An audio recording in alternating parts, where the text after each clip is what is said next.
And then we could talk about Chaz Mostert, because I thought, you know what, I've been talking about parity quite a bit, and so I thought, you know who would be a great driver to talk about? Chaz Mostert. Been on both sides of it, but he is just one of the great talents in the category at the moment. He's constantly the best driver in whatever team he's in. Well, he was in Super 2 racing against Nick Percat and Scott McLaughlin. And then in 2012, Scott Pye, he got picked up by what was then Full Performance Racing at the end of 2011. And then in 2012, he had the full year. And at the end of that year, FPR decided not to do Super 2 in 2013. So Chaz was shifted to Matt White Motorsport and won the first round at Adelaide. I actually heard from some guys at Gary Rogers Motorsport in 2019 when we had the linear spring dampers. One of them said that Chaz Mostert in Super 2 set a faster lap than the car of the future in 2013, and I thought that was very interesting. I think what was more interesting was that it was possible for a Super 2 car to be faster than a main game car, and that's just one of those interesting things. But yeah, so Chaz did that first round in 2013 in Super 2, and then of course in Perth in 2013 he was entered into the main game with Dick Johnson Racing with a technical partnership with FPR, and that was where he started his relationship with Adam De Borre. Those cars, I'm watching back the 2013 season, those cars sucked. They were so slow everywhere. They were like Lucas Dumbrell Motorsport. They were constantly last. It seemed like it was possible to get a good result out of it, and so in comes FPR, in comes Chaz, in comes Adam De Borre, and they win a race. I think, was it just that race that they got a win? And I think it was that they didn't get any other podiums. But he was 17th in the championship, better than Tim Blanchard. And so, yeah, he was suddenly really good. I haven't got up to the bit where he actually joins in the category, so I then got promoted to FPR in 2014. At the start of the year at Pukekohe, journalists were saying, oh, do you think maybe Chaz is probably a bit too fresh at FPR and maybe should go back to Dick Johnson Racing for another development year? And I just thought that was so stupid to say that, but that, I guess that was the way it was at the time, that it seemed like DJR was, a B team to FPR, but it wasn't really the case. It wasn't a great start to 2014 for Chaz, but he obviously got the win at Perth, got some podiums, and got the win at Bathurst in that crazy race. 2015, FGX Falcon comes out.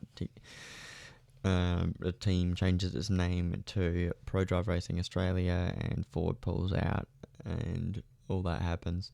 It was a bit of a rough start of the year for Chaz. He crashed at Adelaide. Then once the team starts getting everything together for the FGX, they suddenly start just getting 1-2s all the time in every race, and you'd think there's a bit of a parity dispute, really. How come the VF Commodore isn't as fast as the FGX? Seems like anyone who's got an FGX has got a chance at a good result if they're a good enough driver. Then of course Chaz had his big crash at Bathurst, and 2016 he bounced back after missing the latter half of the 2015 season. He's back, he gets pole at Adelaide, he's challenging for the pole position award all year really. I remember because that was the year that I started watching supercars again, I think at Gold Coast. I heard that Chaz Mostert and Shane Gisbergen were the two guys in with a chance, or in contention for the pole position award. It would have been a great result to see Chaz get that award, but he just couldn't quite get it right at the end of the year. But lots of podiums, no race wins. And 2016, the FGX, I guess, must have had some sort of parity adjustment, so that it wasn't the fastest car. So 2017 comes along, the FGX Falcon seems to be better than it was in 2016, and Chaz gets some wins. Cam Waters got his win in the Monster car, and obviously DJR Team Penske suddenly rocked up and started winning heaps of stuff.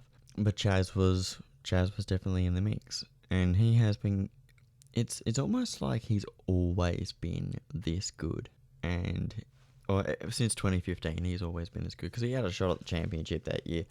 And every year since, he has had that possibility of being a champion, and I don't think there's any doubt that he could win the championship. It's just a matter of when and what team is going to give him that car, because he just seems like he's that good. 2017 race wins. 2018, the ZB Commodore came out, and for some reason it was that much better than all the FGXs, and if you were driving an FGX, you were going to have a crap time.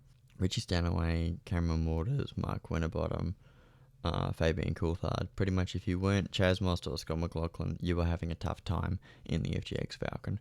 So Chaz came 6th and McLaughlin won the championship.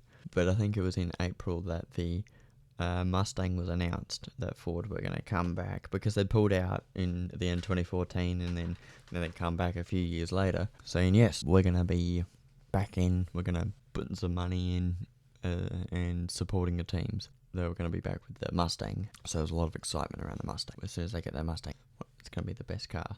It wasn't if you had a Mustang, it's that having a Mustang definitely helped. There were a lot of modifications made to that car, and Chaz was always one of the better drivers in the Mustang. Could have challenged for the championship, but it didn't really happen. Scott McLaughlin was that good. Tickford are like a permanent second place team. They're not quite good enough, and they just haven't quite been good enough 99% of the time. So Chaz got sick of things in 2019, and he went, you know what, it's just not quite working here at Tickford, I'm going to do something else. And so he went to Walkinshaw and Andretti United, who are, I guess, waving lots of money and promising all the good things in the world.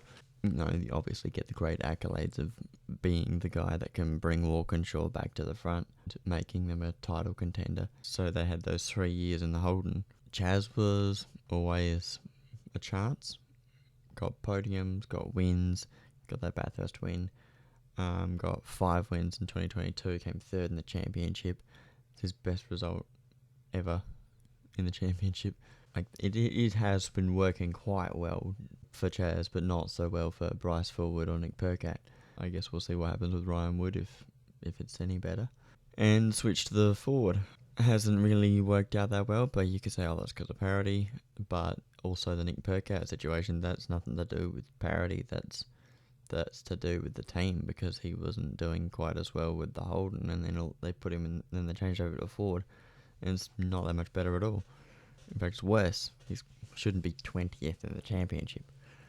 Meanwhile, Chaz is in the top 10, has scored multiple podiums, came 4th at Bathurst, and he came 4th in 2018 when the FGX was not the car to have.